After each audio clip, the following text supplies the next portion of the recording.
Disadvantage of science and technology in our society. Health issue.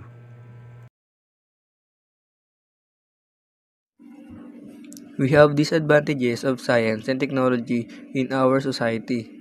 Number 1. Health issues.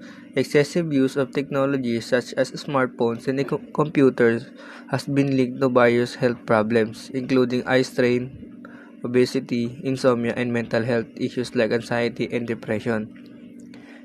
Impact on environment.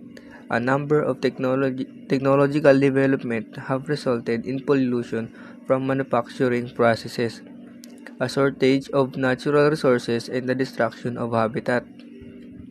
Addressing the challenge brought by science and technology requires a multi-phases approach involving various stakeholders. As a college student, I can promote education and awareness in my surroundings. This encourage the development of educational and awareness initiatives to enlighten people about advantages and possible hazard of technology. Addiction. Isa sa disadvantage ng science and technology sa ating society ay ang addiction sa paggamit ng cellphone, paglalaro ng computer games, at paggamit ng social media. Dahil dito ay napababad ang ating utak at dito nagkakaroon ng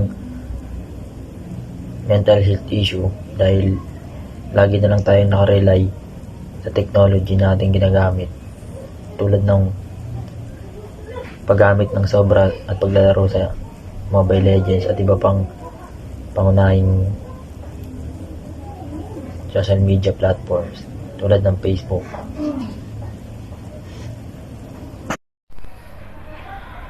Upang maiwasan natin ang addiction sa technology, pwede tayong mag-switch sa non-screen activities tulad ng paglalaro ng basketball at iba pang sports, at mag-reduce sa social media surfing, at dapat maging disiplinado tayo sa ating mga ginagawa, hindi laging nakatutok lang sa social media at sa mga cellphone nating gamit, para maiwasan ng mental health issue o iba pang mga pwedeng maging sakit.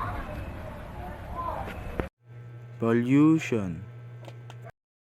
Isa sa mga dahilan ng teknolohiya ay ang pagrami ng sasakyan dito sa ating planeta, kung kaya't nagkakaroon tayo ng pag-iingay o smoke pollution na nanggagaling sa kanila, sapagkat dito lamang makikita at mangyayari ang lahat ng dapat hindi mangyari, sapagkat habang dumadami ang sasakyan, mas lalong lumalala ang kalagayan ng ating mundo.